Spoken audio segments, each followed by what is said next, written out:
Salut la team, j'espère que vous allez bien. Et oui, on poursuit l'apprentissage d'Angular 2. J'ai volontairement patienté pour attendre que tout se stabilise. Maintenant qu'Angular est officiellement lancé, je peux poursuivre. Alors, let's go!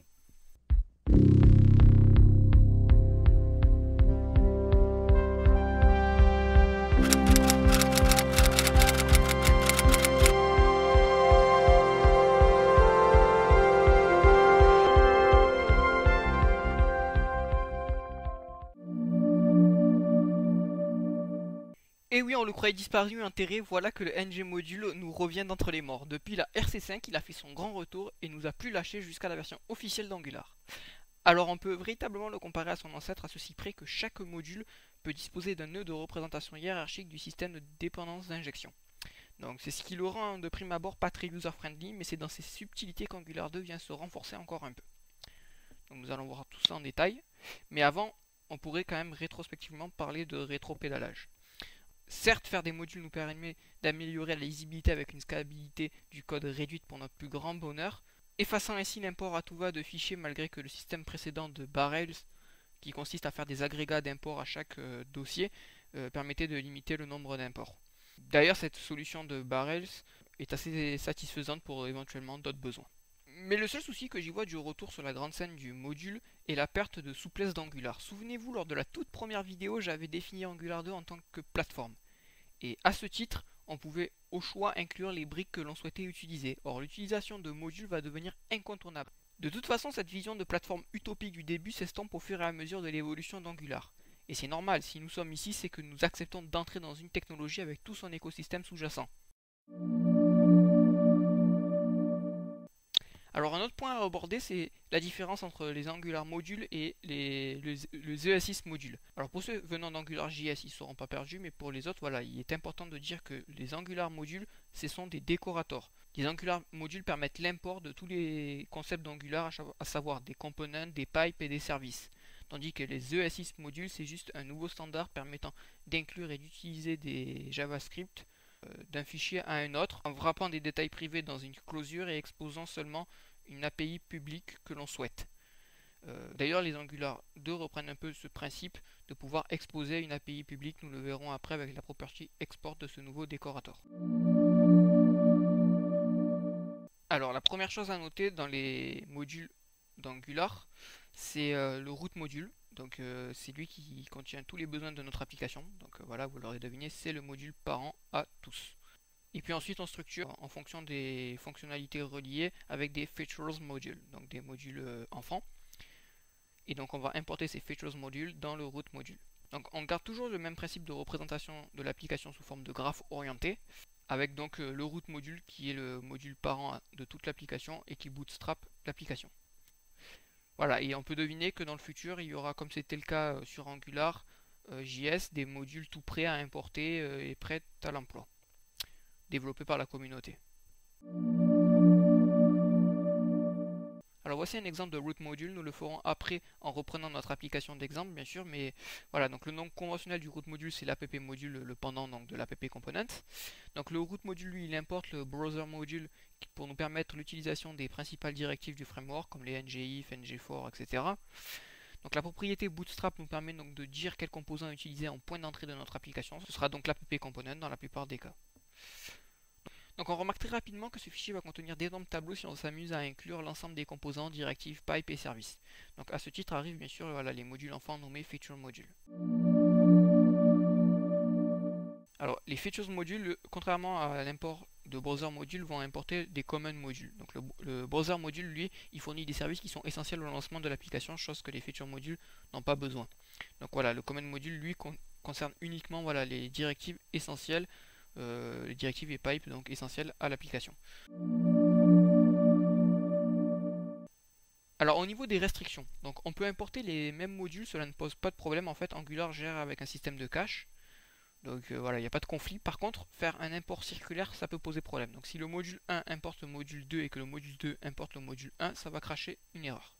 Alors plus à la marge, par contre, si nous possédons deux directives avec une classe dont le nommage est identique, il va retourner une erreur. On peut s'amuser alors à utiliser un alias en ES6 au moment de l'import, auquel cas le comportement sera comme quand vous déclarez une fonction globale deux fois ou que vous réécrivez une règle CSS, la dernière déclarée sera celle qui sera interprétée.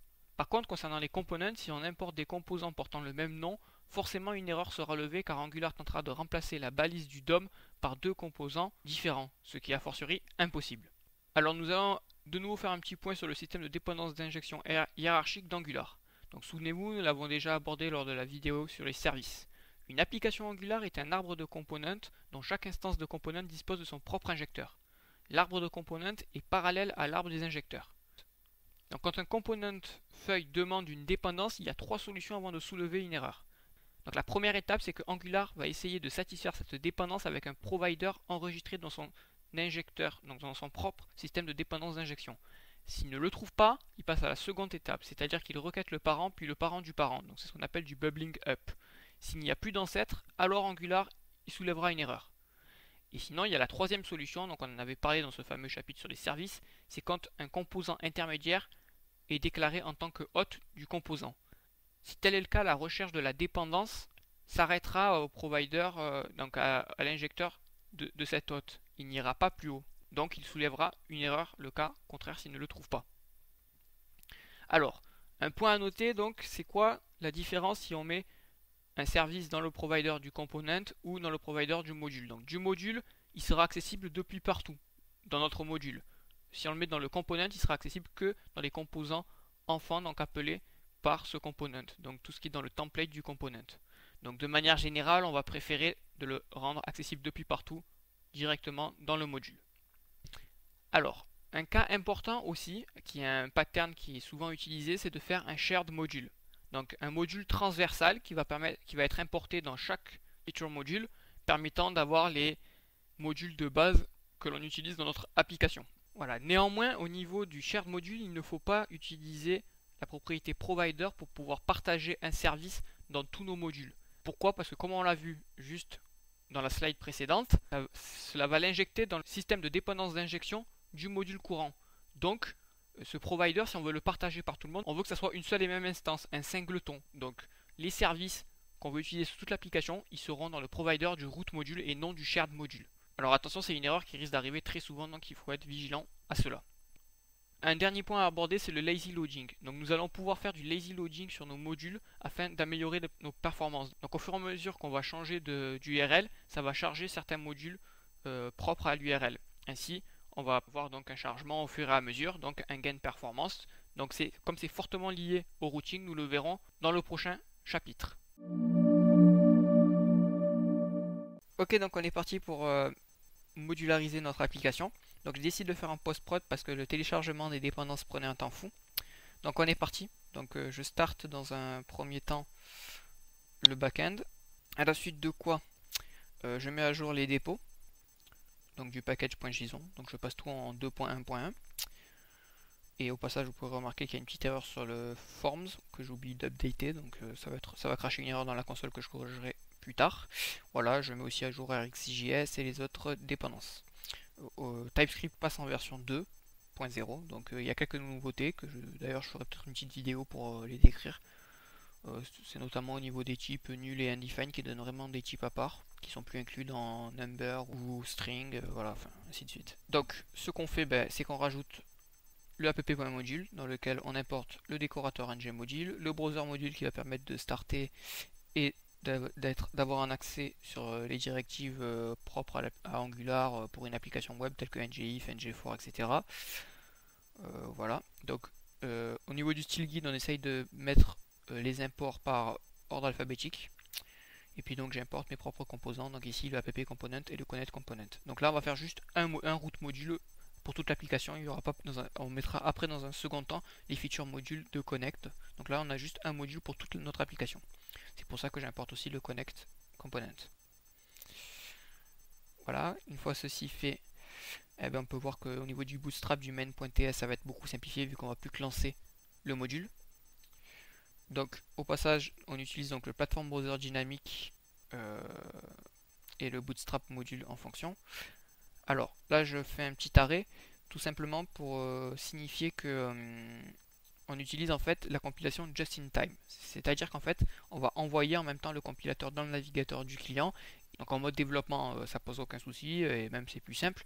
Par contre en mode production, hein, pour les clients finaux, c'est vraiment pas très intéressant parce que d'une part ça les oblige à télécharger le compilateur en plus, donc c'est de la décentralisation qui a un coût, et en plus de compiler sur leur dispositif, donc forcément ça fait deux pertes de performance. C'est pour ça que Angular, l'équipe d'Angular de Google a travaillé sur le ahead of time en termes de compilation, donc de pouvoir tout compiler et de générer en fait ce qu'ils appellent donc des factory.js, donc des fichiers factory, où c'est que le template et le JavaScript sont déjà bien bindés et compilés et prêts à être envoyés. Donc c'est d'ailleurs ce qui est déjà mis en place dans le CLI, ngCLI, Angular CLI, qui est vraiment en voie de stabilisation et qui devrait pouvoir builder donc en prod en mode ahead of time. Donc là on peut poursuivre. Au niveau du connect, on importe directement l'HTTP module et puis finalement c'est même inutile vu qu'on l'a importé dans le root module.